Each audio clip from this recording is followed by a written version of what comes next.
Hi, everyone. Thanks for joining me. My name is Mike Volkin, and today I'm going to talk to you about attracting, converting, and keeping clients, the three pillars for six-figure success. So let's go ahead and dive right into the content.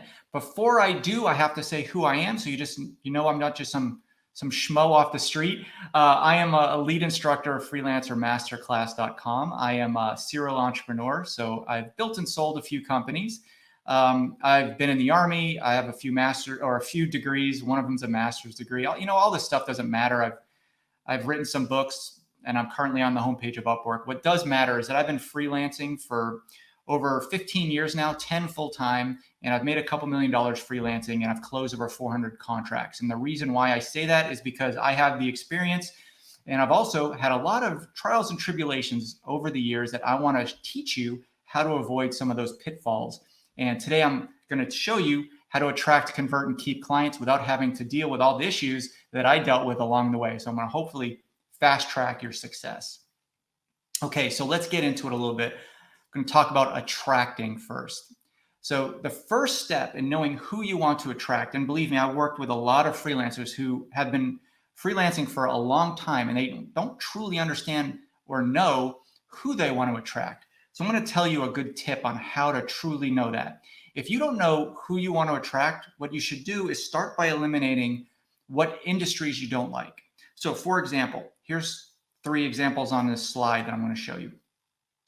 I don't like working in the meat industry because I'm a vegetarian and an animal rights activist. So I take those prospects and I put them to the side. I refer them out. I don't like working in politics, and I don't like working in digital currency. I don't completely understand it. And when I don't understand, I don't like marketing it. I'm a marketer. So I can't work with a business model that I don't fully understand. So those are 3 industries that I avoid.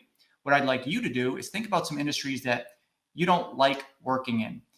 Because if you don't like working in a particular industry and you take on a client in that industry, you're not going to like being a freelancer. And it's all about being free. It's in the word freelancer. You want to like what you do. You want to feel free in your job. So work in industries that you like. What you should do at that point is you should then start to eliminate what type of companies you don't like. So we just talked about what industries you don't like. Now let's talk about what types of companies. Here's 3 examples on this slide. I don't like working with large companies. Well, let's just say I do like working with large companies, but not nearly as much as small companies. So think about, do you like working with small, medium, or large companies? And then eliminate the ones you don't like. I don't like working with companies with bad reputations. And I certainly don't like working with companies that only need me for one thing, like lead generation, for example. I am what's called a fractional CMO and an entrepreneur coach. So I like working with companies that have a diverse need for my skill sets. Let's put it that way. Okay. So start to eliminate what type of companies you don't like and kind of put that together with the other list that you just created with the type of industries you don't like working in.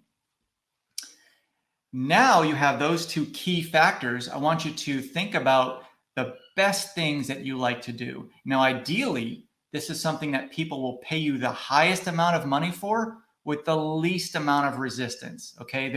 This is not easy. And even if you've been freelancing for a long time, it's not easy to think about what you truly like to do. And then also, it might not coincide with what people will pay you with the least amount of resistance for. Okay. So don't list things that you don't like to do, or you're going to get clients that you're doing work for that you don't really like. And then you might as well just not like your job at all at that point. Right. So for example, the 3 things that I've listed, number 1 is marketing strategy. I love thinking about new ways that companies can generate revenue through marketing. So that's a big one for me, marketing strategy. Entrepreneur and business coaching. I can talk in groups or one-on-one with entrepreneurs all day long. I feel guilty even taking money for it. So you know that that's something that you really love to do. Okay. And then I like being a fractional CMO. That's essentially a marketing leader for a company part-time. Those are 3 things I really like to do. And I would encourage you to think about what you really like to do, but don't be too general about it. Okay. Don't say, I just like graphic design. We get it. You're a graphic designer. What specifically about graphic design do you like to do? There's many different types of graphic design. There's animation. There's, Photoshop edits.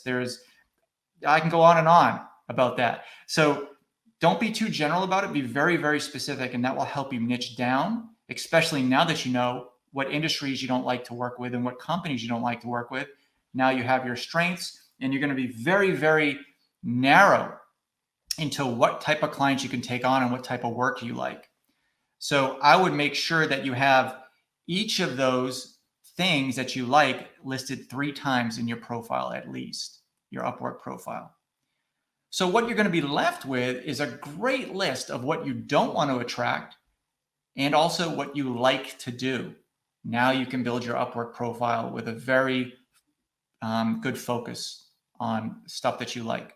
Now, remember, if you try to target everyone, you're targeting no one. So look at this slide. Which person below is going to catch the type of fish that you're looking for? On one side, you have someone casting a net into a water. This person doesn't really know what he's going to catch, but the chances are he's going to catch something. Could be something that's edible that he likes. Could be something that's unedible that he doesn't like. Might not even be a fish. Might be a bunch of trash. I don't know. We're going to cast a net. Going to find it out. And on the other side, you have someone who's spearfishing. He has the right tool for spearfishing. He knows exactly what he's looking for, and he's probably going to catch it because he has the focus and he has a tool for it. I want you to be that spearfishman.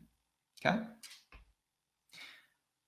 So that was a really quick overview, but a very effective one on exactly who you want to attract and how you're going to find those people that you want to attract.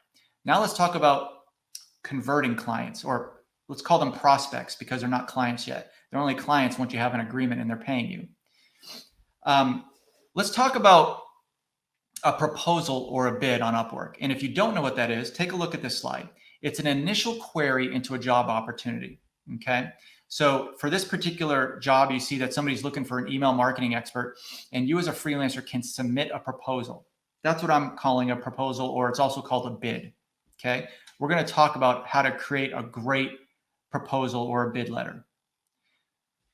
So I've done lots of stats on Upwork. I'm trying to quote unquote crack the algorithm. Okay. I know what works and what doesn't work. I know what the algorithm what factors will front load your profile.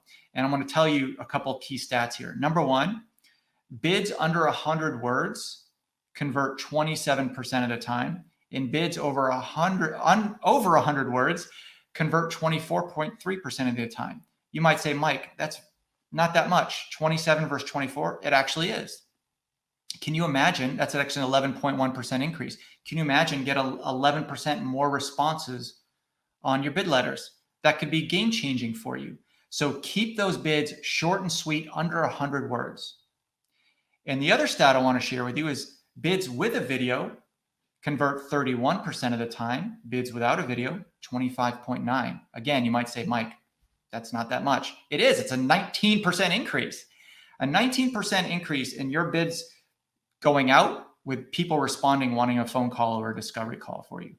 That's pretty powerful. You might say, Mike, how do you put a video in your bid letter? I'm going to show you. All right. There's tools for that.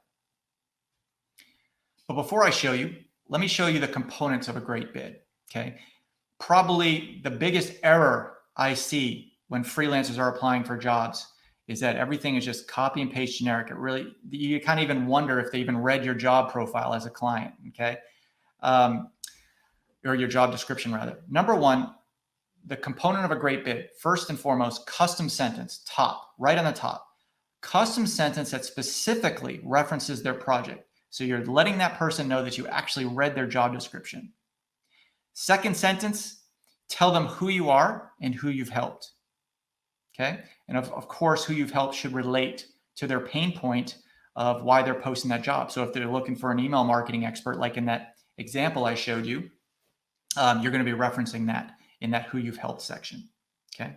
And that section, quote unquote, I just referenced is a sentence or two. Okay. And then the third part of your bid letter should be appealing to their needs and their pain points. Tell them the work that you like to do that provides commonality into what they're asking. And then the fourth section should be that custom video I referenced, and we'll go over that in just a second. And closing section, keep it short and polite. Give them 2 times to set an appointment with you. And I'm going to go over why you give them 2 times in a minute. But do you understand this flow? There's 5 key parts there that should happen in that order. that psychologically gets the person to understand and give trust into what you do, shows them your expertise, gives them a personal video, and then gives them 2 times to set an appointment for you. There's a very structured way that exists for a reason in that order. So what I want to do is I want to go through the highest converting bid letter that I have, and I've tried 644 variations. I test everything. I'm a former scientist. I have a degree, 3 degrees in science. Every one of those degrees had me do excessive testing on every component, and I've carried that testing knowledge out to my consulting and freelancing business. This particular bid letter I'm going to show you in just a minute gets me a phone call 71% of the time. Okay, let's go through it. But before I do, I want to give you 2 free tools that you're going to need in order to complete these bid letters with full effectiveness. Number 1, Auto Text Expander for Google Chrome. If you don't use Google Chrome, I'm sure there's an equivalent for your browser that has an extension. It's basically allows you to assign hotkeys. So you can do on your keyboard #U, right? Or whatever 2 combinations you want to do. And that will populate some text, like 3 or 4 sentences. So you don't have to keep typing over and over again or go to open up a Word document and copy and paste. It's just super easy. 2 keystrokes and you've got a standard paragraph. And the other tool you're going to need is loom.com or Cloud App. I use Cloud App now. They're both pretty much the same. They allow you to input a link that leads to a video that they watch. Okay, so look into Loom or Cloud App and then Auto Text Expander or an equivalent one. They're also called hotkeys, some kind of hotkey program for your computer. Here's a bid letter. Now you might be thinking, great, I'm just going to copy what you do. It's not going to work. But you can make it your own, and you're going to see why as you read through this that it's not going to work to just copy and paste this, because some of the things will just be outright not true. All right, so let's go through this. I'm going to read this through once, and then we're going to break it down into why it's structured the way it is. Hi, first name, and I'm going to show you why or how to get the first name of the prospect, which most people don't address the prospect by the first name because it's not evident in the job description. Interesting job post. Too often I see need help in these posts. So the detail you provided was great. I'm a CMO. I've built and sold 4 of my own companies. I have experience managing teams of experts with multi-million-dollar budgets, as well as creating marketing strategies for startups, bringing their product and service to market. I made this video for you, and this is where I paste in that video link. Do you need an entrepreneurial-minded marketing leader? Let's schedule a quick discovery call. Please provide 2 times that works best for you. Note that I did not put a calendar link on there because Upwork does not, that's against Upwork's policy. You can't take them to an outside link where you're capturing their contact information, okay? And then I sign my name, and then I give a PS. Be sure to check out my profile, one of my 5-star reviews from insert name there, where I completed a job very similar to yours. This is a very, very effective bid letter that I want you to make your own. Okay, let's go through this. First of all, find the name if you can. So watch this trick. Check out my slides here. In every job posting, you're going to see a section called the client's recent history. All right. In that client's recent history are reviews from freelancers who have worked with that client before. And many times they reference the client's first name. That's where you get the first name from. Okay. So in this example, you can see this person called this client Drew, or this prospect Drew, and this particular freelancer called this prospect Drew as well. So his first name is Drew. All right. So you're going to say, hi, Drew. Interesting job post. Too often I see need help in these posts. So the detail you provided was great. All right. So that is a generic sentence, but also gives them a compliment. It shows that you read through the job posting and you appreciate the detail that they provide. Now, don't put that sentence in there if they didn't provide any detail, but you want to put a sentence in there that is both complimentary, if you can, but also you're building trust in that you've actually read the job description. That is the goal of this particular sentence, okay? You can steal this particular sentence. This is one of the ones in this letter that you can take if you like. Although, you know, if there's 500 people watching this video and they're all going to put that sentence, you might want to think of making it your own, okay? They might be on to you at that point. Okay, so the next paragraph, I basically state what I do that aligns with their needs. So here I explain that I'm a CMO and I've built and sold a few of my companies, And then I have experience managing teams of experts with multi-million-dollar budgets. The reason why I put that sentence in there is because the job description, which you can't see, this is just an example, referenced that they have a multi-million-dollar budget and they need someone with experience managing teams. So of course I put in there, I have experience managing teams of experts with multi-million-dollar budgets. I mean, it's right there in the job description, their pain points and what they're looking for. You might as well say that you have experience doing that. Okay. And then the next sentence is where you give that personal touch, which is absolutely priceless. I will tell you unequivocally will convert better if you put this in your job bid letter. I made this video for you, and it's a loom.com video or a cloud app video. You're pasting the link, and it's basically a 1-minute video of you explaining how great you are, and without so much talking about yourself, but how much you can solve their pain point. And the reason why you want to do this is because it gives that face-to-face. It now takes you from yet another applicant to someone that they can see almost in person, pretty much. Now, I give them a question in this next part where they will know the answer to. It's called a leading question. If you ever watch, a lawyer work, and you probably have seen court TV or something similar to that, lawyers ask leading questions all the time. A leading question is something that that they know the answer to, and it's easy to answer. So it's either like a yes or no question. All right. So do you need an entrepreneurial-minded marketing leader? In this particular case, the job description specifically said, we need someone who is an entrepreneurial-minded marketing leader. You might say, well, that seems dumb to say, do you need that? Honestly, a lot of times they kind of forget what they put in there, and you're speaking their direct language. All right. So you're addressing their pain point very, very directly.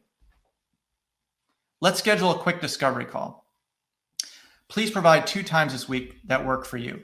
Now, notice the wording in this phrase. Let's schedule a quick discovery call. It's not, do you want to schedule a discovery call? Let's schedule one. So you're not asking them, you're telling them. I want you to make it as easy as possible for them to schedule a call with you.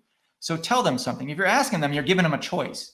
You're giving them an option to say no. Don't give them that option. Okay. So then I sign my name, and then PS, which is very powerful. I don't know the stats for Upwork bid letters, but I will tell you from emails, detailed studies have been done. The PS line is often the most read other than the subject line. So you want to put a PS in there. Be sure to check out my profile. I reference one particular review in here from a job that's very similar to the one that they have posted, and I call it out. So it gives them a chance to go back to view my profile and learn more about me, to take another look. Because oftentimes they might send out a couple invites here and there. They might not remember you from the last invite they sent, or they might have not even actually checked out your profile. This is the first time they're seeing you because you're straight up just applying for the job. So give them a chance to go and learn more about you by referencing something they should be looking for. Okay. And even if you don't have a review that they should be looking for, reference something in your portfolio, which you have complete control over. Okay. So, hey, check out this portfolio. This particular project I did was very similar to the one that you need done. Okay.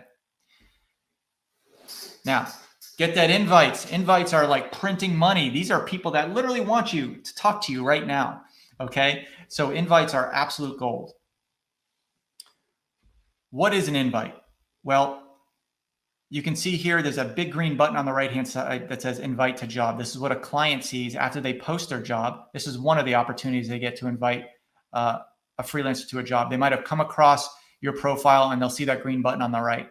They'll also have a big section after they post a job that allows them to invite freelancers by doing a keyword search and filtering the right countries and price range and whatnot. That is also an opportunity for them to invite you to a job. But this is where they actually do that, is in the green button on the right. Your chances of getting a job increases dramatically if you get that invite. So that's why you should care about getting invitation to interview emails. Okay, that's what the subject line is when you get that email in. So I've run some tests. I did 10 searches as a client and my client account, because I hire freelancers as well. And I did no filters. All I did was a keyword. It doesn't really matter what the keyword is, but I want you to understand what the results are here. Don't be scared of all these numbers if you're not a numbers person, okay? What matters is the end result. So there are 10 profile results on each of the first pages. So if you do a search for a graphic designer, for example, you're going to get 10 people that Upwork is going to show on that first page of results. Just like Google, when you search on something on Google, you get 10 results until you click that 2 at the bottom right to get a second page, but most people don't. So you want to be in that top 10 profile on the first search results page. But please note the below here. Let's look at this slide. A freelancer can fit in more than one category. So if he or she can be all top rated as well as have a job success score of 90% or more. So keep that in mind as you look at these results. But here's the searches. 1 through 10 over here is the search results. And then here's what I was noting. I was noting if the person was a top rated freelancer. I was also noting if they were a rising talent. And I was also noting if they had a 90% job success score. And I noted, okay, so for example, on this first search that I did, let's just say it's for a graphic designer. 2 of the top 10 were top rated. 7 out of those 10 had a 90% job success score. Think about that. Why is that so important? Why is 7 out of the top 10 90% job success? Think about it from Upwork's point of view. They want to deliver profiles of freelancers that do good work. All right. So it's crucial that you get a 90% job success score or higher. All right. So just look at the results here. On average, 43% of the first page search results were people that were top rated. 16% had the rising talent badge, and 60% was 90% job success score. So do whatever you can to keep that job success score high. And if you don't know what encompasses, Upwork's done detailed blogs about this, of how to keep a 90% job success score. The bottom line in all of that is just do a good job for your clients. Keep them around a long time, over deliver and under promise. Don't get that backwards or you won't get a 90% success score. So how do you get more invites? Well, first of all, have an optimized profile that shows that you're an expert in a very specific skill set. You might think, Mike, if I niche down too much, if I'm a graphic designer for automobile e-commerce companies, that's going to be too niche. That's not true. There's millions of dollars out there to be made for that niche. And that's just one of thousands and thousands of niches you can pick. There's money out there. You just got to know how to get it and you got to stay focused. Okay. So have an optimized profile that shows you're an expert in a very specific skill set.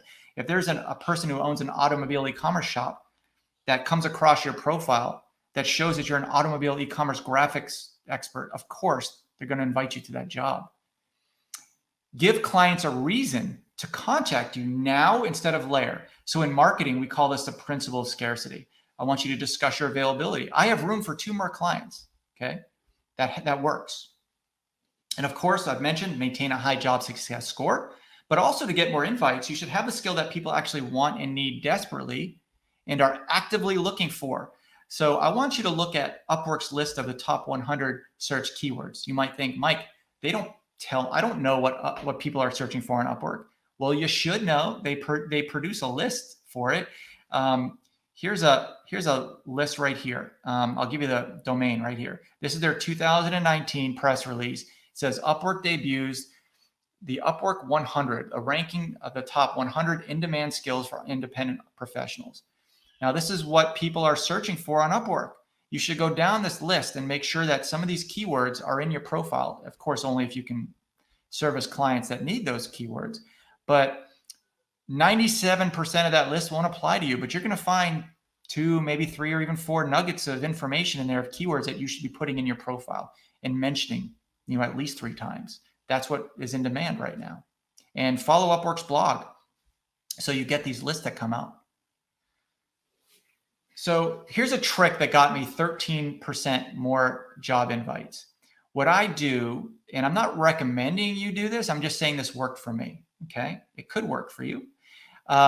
Put in the title that you work for invites only, because a lot of times when clients are searching and scrolling through endless amount of profiles, they see something in a title that says works for invite only. They're going to stop and go, wait a second, let me take another quarter-second look at this guy or this girl, right? So they're going to see that and they're going to instantly kind of click through in your profile just from that title alone. It actually worked. Okay. So to get more invites, what I want you to do is one little trick here. When you get an invite, I want you to respond immediately, as soon as possible. I tested 22 invites and I sent as clients, 80% of the freelancers never responded. That's why I put a sad face here on this slide. Can you imagine? I sent off 22 invites to freelancers that essentially I was ready to hire, and 80% of them that are listed on Upwork who are looking for work didn't even respond. All right. So if the client sends 5 invites and you're the first to respond, you're automatically on the top of that list. So stop whatever you're doing when you get that invite and look to make sure it's something you want to apply for. Keep in mind that hiring a freelancer is not like hiring a full-time job. There's no tournament style hiring. And what I mean by that is when you go into a corporate interview, you have, or let's just take it from a little step back. When you apply for a corporate job, you have a human resource manager who has a stack of papers who's going to divide that stack into 2. Want to interview and don't want to interview. If you make that stack, you make it to the second round of a phone interview, right? So then you take that stack and they put pass or fail stack. So they put in pass, yes, we like this person, did a good job in the phone interview. No, we didn't like this person. So now you're in the third round, in-person interview, right? So then it goes on and on until it make it down in one person. That's a tournament style. Freelance hiring is not like that. They will come and hire the first person that meets their skill sets and all the criteria they're looking for.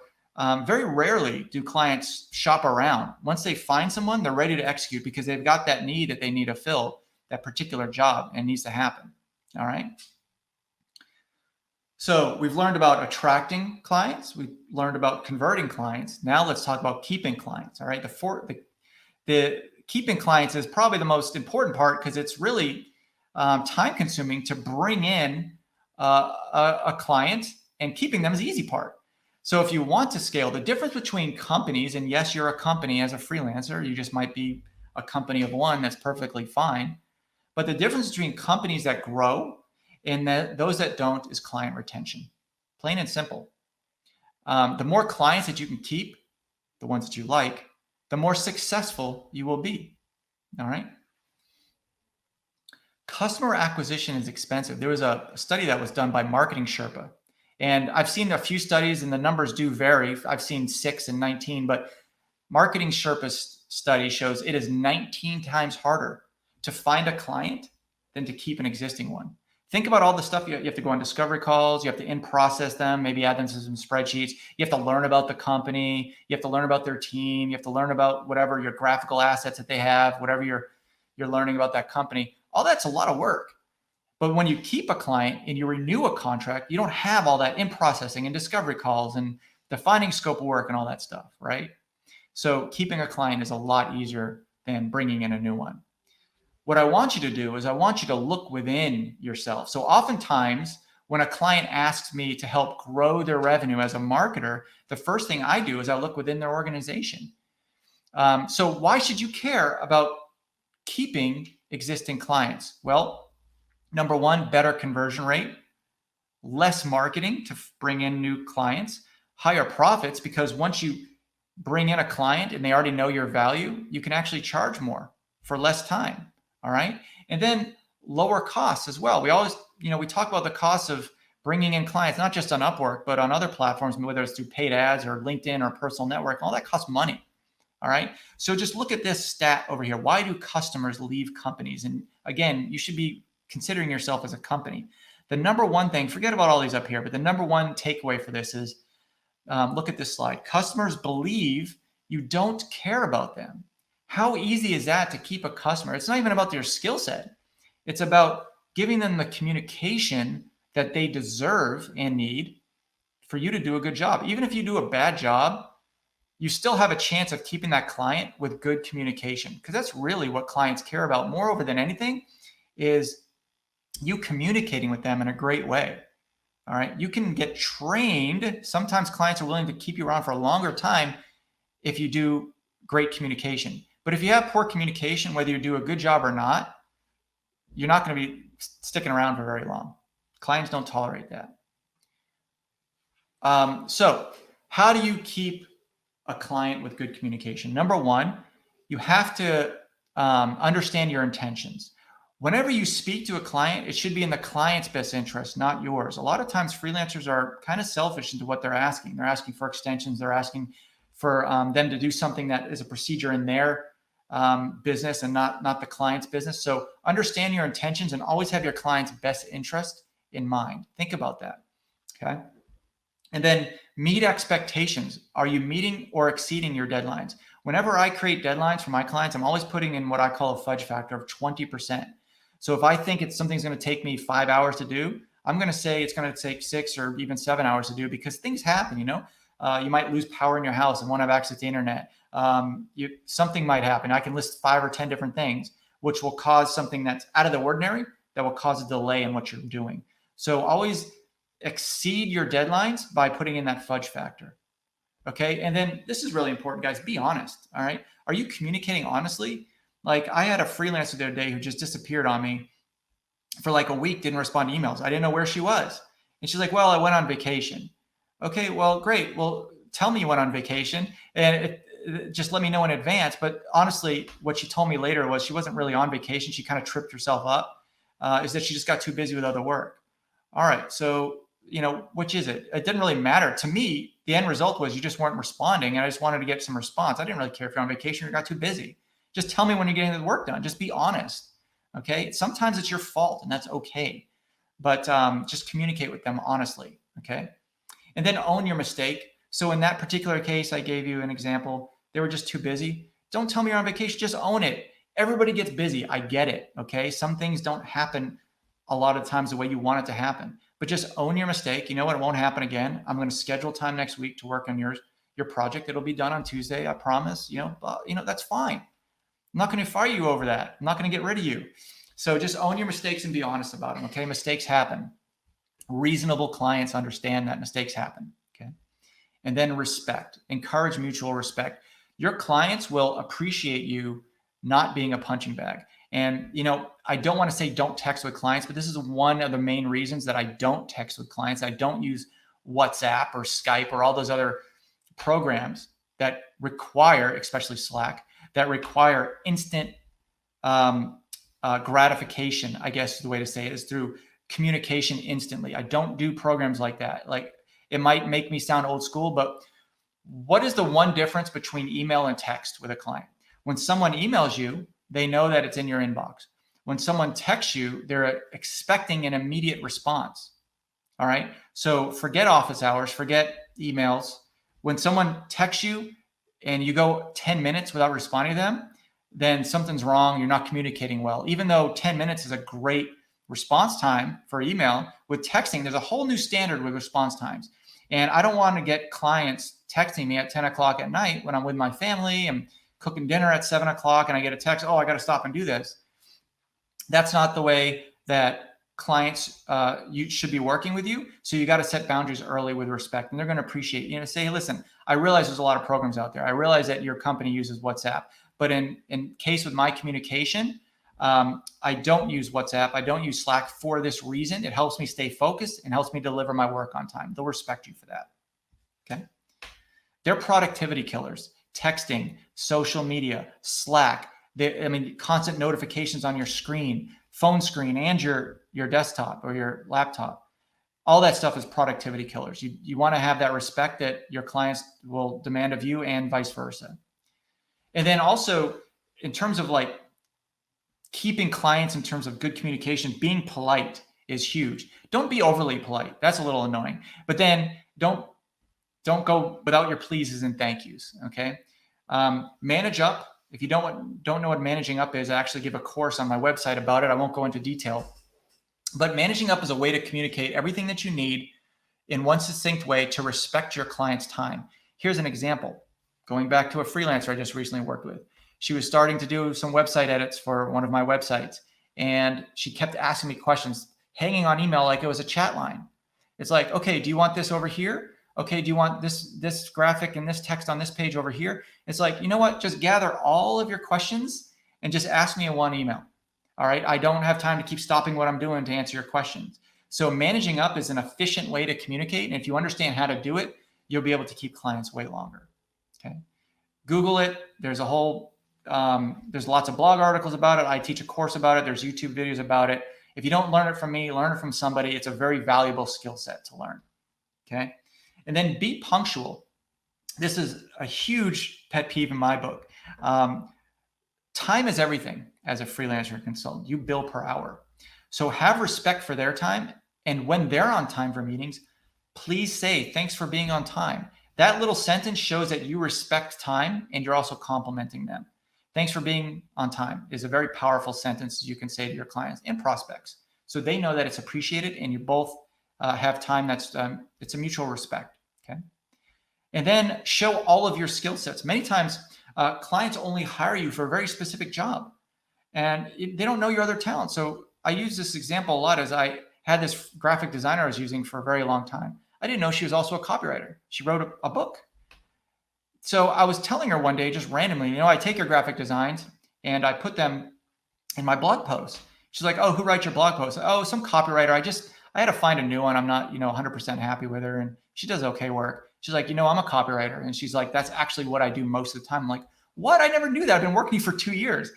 And she's like, yeah, I have this comment on your blog and this comment. And we started talking and she's a fantastic copywriter. So now I have her doing all of my graphic design and copywriting work. And she never told me that because sometimes when freelancers or when clients hire freelancers, they don't know your skill sets. They have a laser focused vision on who they need to hire for that skill set. And they don't bother to know like the full scope. They don't actually see your resume. All right. So be sure to let clients know all about your skill sets and what you like to do. And then it's very important to keep clients a long time. Ask for feedback. It's a great lead-in question, not only to get that Upwork 5-star review that you want, but also to ask for more work. So you ask for that feedback after you deliver a particular project. Did you like what I delivered to you? I hope it met your expectations. Would you mind providing me with a review on Upwork? And they say, yeah, no problem. 5 stars. I love what you did. Oh, great. Thanks. You know what? Do you have anything else coming up in the future? So many freelancers are afraid to ask for work. They feel like they're a salesman or something.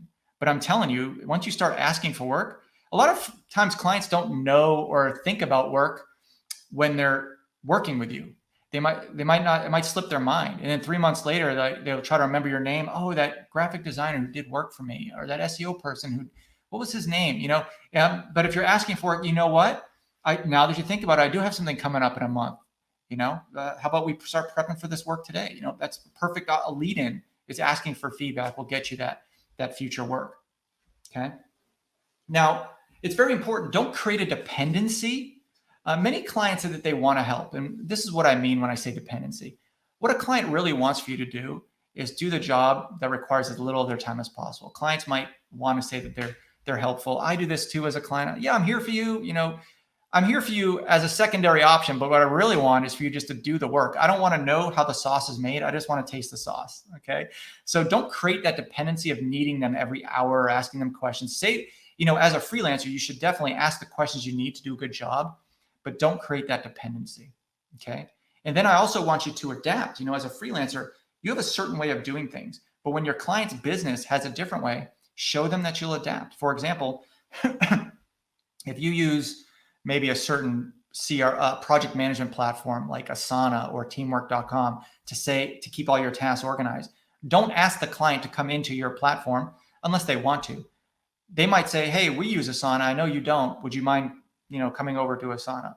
And they say, yeah, you can say, yeah, let's go ahead and do that.